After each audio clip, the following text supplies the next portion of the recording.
Hello friends, my name is Ashutosh. आज हम पढ़ेंगे पैलेंटोलॉजी के सेकेंड लेक्चर में मोड ऑफ प्रिजर्वेशन। पहले लेक्चर में हम पढ़े थे पैलेंटोलॉजी क्या होता है और फॉसिल क्या होता है और कंडीशन ऑफ प्रिजर्वेशन होता है, एक फॉसिल का कंडीशन ऑफ प्रिजर्वेशन क्या क्या रहता है। और एक पढ़े थे हम प्रोसेस जिसको हम बोलते हैं फॉसिलाइजेशन, कैसे एक ऑर्गेनिज्म फॉसिल में कन्वर्ट होता है। देन आज हम पढ़ेंगे मोड ऑफ प्रिजर्वेशन। उसमें 3 टाइप्स आते हैं। एक आता है fossils of soft part and fossils of hard parts and indirect fossil. Fossils of soft part में एक ऑर्गेनिज्म का, एक सॉफ्ट बॉडीड ऑर्गेनिज्म, वो कैसे प्रिजर्व होकर रहेगा। एक फॉसिल जो कंटेन करता है हार्ड पार्ट्स को वो कैसे प्रिजर्व होकर रहेगा। एंड तीसरा आ गया हमारा इनडायरेक्ट फॉसिल। इनडायरेक्ट फॉसिल में एक फॉसिल का ओरिजिनल स्केलेटल मैटेरियल नहीं रहेगा, उसका कुछ प्रिंट हो गया और ट्रेस हो गया, वो हमको रॉक के अंदर मिलेंगे, उसको हम बोलते हैं इनडायरेक्ट फॉसिल। सो फर्स्ट हम पढ़ेंगे soft part as a fossil. The entombment of insects in fossil resin or umbers, which is found in Silurian rocks of China, or frozen mammoth and rhinoceros within Pleistocene Siberian ice are examples. Soft part का एक example इसको आपको याद रखना चाहिए।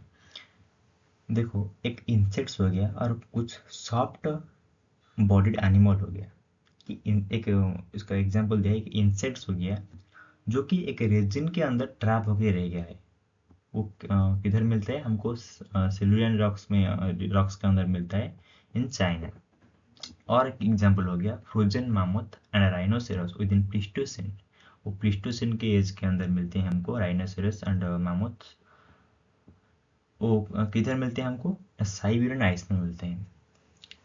मैं आगे जाके बताऊंगा साइबेरियन आइस में इतना ज़्यादा फॉसिल हमको क्यों मिलते हैं।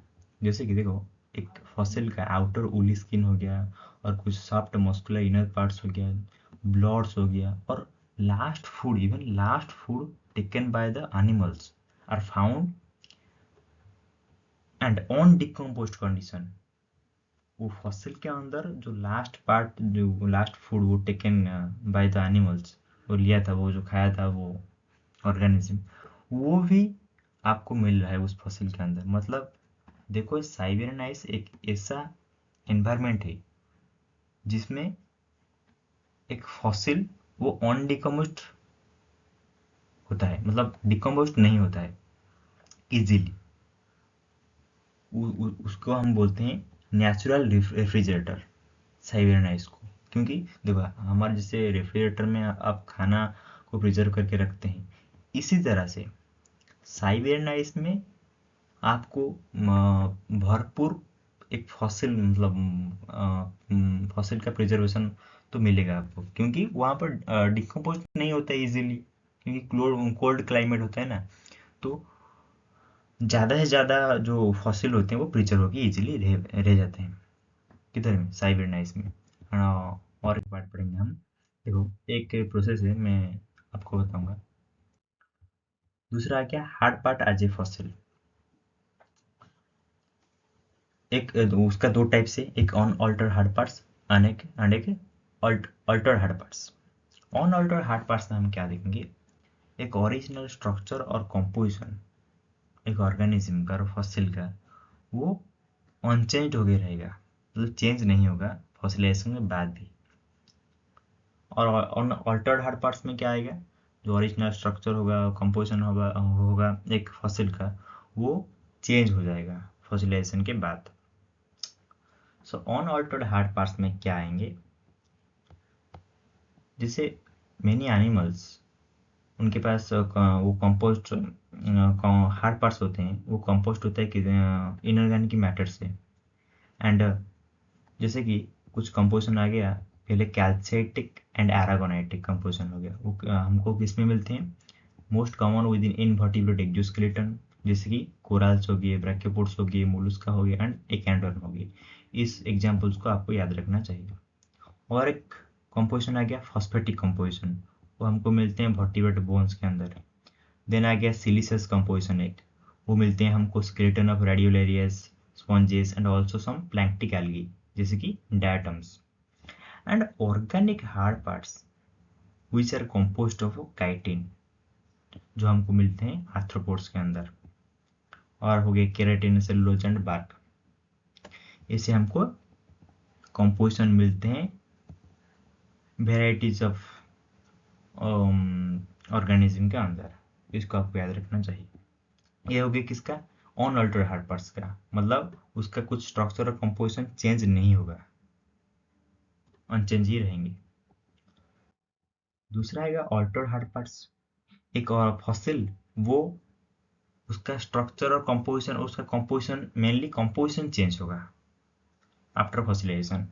उसका कुछ प्रोसेस है। फर्स्ट प्रोसेस हम देखेंगे लीचिंग और डिसोल्यूशन। एक ऑर्गेनिज्म का कुछ ओरिजिनल स्केलेटल मटेरियल्स वो लॉस्ट हो जाएंगे, किसमें, किसके थ्रू, लीचिंग हो गया, और solution by chemical active fluid, मतलब लीचिंग के द्वारा वो जो फॉसिल्स का स्केलेटल ओरिजिनल स्केलेटल मटेरियल था वो क्या हो गया, लॉस्ट हो गया, मतलब उसके अंदर कुछ स्पोर स्पेस क्रिएट हो गई हैं, और वो ऑर्गेनिज्म और फॉसिल लाइट हो गया। ऑब्वियसली उसके अंदर अगर पोर स्पेस क्रिएट होंगी तो वो लाइट हो जाएगा, मतलब उसके अंदर कुछ मटेरियल चले गए हैं, तो उस पोर स्पेस के अंदर कुछ मटेरियल डिपॉजिट हो जाएंगे, मतलब इनफिलिंग हो जाएंगे, कैविटी को फिल कर देंगे। जब वो कैविटी को फिल कर देंगे तो वो वापस से क्या हो जाएगा, वो फॉसिल हेवियर हो जाएगा। उस प्रोसेस को हम बोलते हैं पर मिनरलाइजेशन। तो ये टर्म याद रखना चाहिए कि पर मिनरलाइजेशन क्या होता है, मतलब एक कैविटी के अंदर जब मतलब एक लीचिंग और डिसोल्यूशन प्रोसेस से एक ऑर्गेनिक स्केलेटल मटेरियल्स क्या होता है, उसके अंदर पोर स्पेस क्रिएट होता है, और उसी पोर स्पेस को फिल करते हैं कुछ मटेरियल्स, जैसे कि ऑर्गेनिक मटेरियल्स हो गया, इनऑर्गेनिक मटेरियल्स हो गया, और उसी प्रोसेस को हम बोलते हैं पर मिनरलाइजेशन। उसका एक सब टाइप हो गया पेट्रिफिकेशन, देन आ गया कार्बोनाइजेशन, देन आ गया isochemical alteration. In petrification the organic material are removed by silica, and it is a very sophisticated process, even that the replacement occur in molecules to molecules and volume to volume.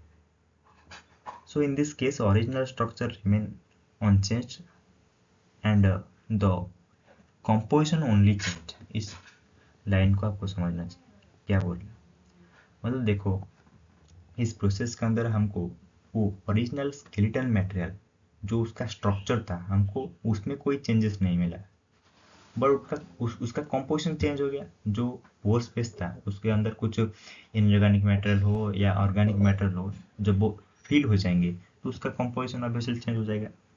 Then carbonisation. Carbonisation क्या होता है, वो हमको commonly मिलता है plants के अंदर इस प्रोसेस, एंड जो all the organic matters plant body के अंदर जो ऑर्गेनिक मैटर्स है वो सब एक्सेप्ट कर जाएंगे, मतलब रिमूव हो जाएंगे, एक्सेप्ट कार्बन, कार्बन को छोड़कर, और जो भी सब ऑर्गेनिक मैटर्स हैं प्लांट के अंदर वो सब रिमूव हो जाएंगे, उसको ही हम बोलते हैं कार्बोनाइजेशन। इसका एक बेस्ट एग्जांपल है कोल। देन और एक प्रोसेस में आएंगे आइसोकेमिकल अल्टरेशन। ये क्या होता है, तो देखो एक फॉसिल से जो कि कंपोस्ट है आरागोनाइटिक कंपोजिशन, मतलब उसके अंदर आरागोनाइटिक मिनरल्स हैं, और जब आरागोनाइटिक मिनरल हाई टेम्परेचर और प्रेशर की कंडीशन में आएगा तो वो रिक्रिस्टलाइज कर जाएगा, किसमें, कैल्साइट के अंदर। तो आरागोनाइट रिक्रिस्टलाइज करे किसमें, कैल्साइट के अंदर, कैल्साइट बन जाएगा, वो आरागोनाइट कैल्साइट बन जाएगा। और वो तो एक फॉसिल के अंदर है, मतलब उस फॉसिल का तो कंपोजिशन चेंज हो गया, वो आरागोनाइटिक कंपोजिशन था, उसके बाद रिक्रिस्टलाइज होकर वो कैल्साइटिक कंपोजिशन बन गया। इसी को हम बोलते हैं isochemical alteration. So for this reason aragonitic skeleton are very rare within the fossil, मतलब वो फॉसिल के अंदर आरागोनाइटिक कंपोजिशन हमको बहुत कम मिलता है। और एक हम पढ़ेंगे इनडायरेक्ट फॉसिल। इसको हम नेक्स्ट चैप्टर में पढ़ेंगे, इनडायरेक्ट फॉसिल क्या होता है, उसके कुछ टाइप्स ही पढ़ेंगे। इस लेक्चर में आप इतना ही पढ़िए। तब तक के लिए थैंक यू सो मच।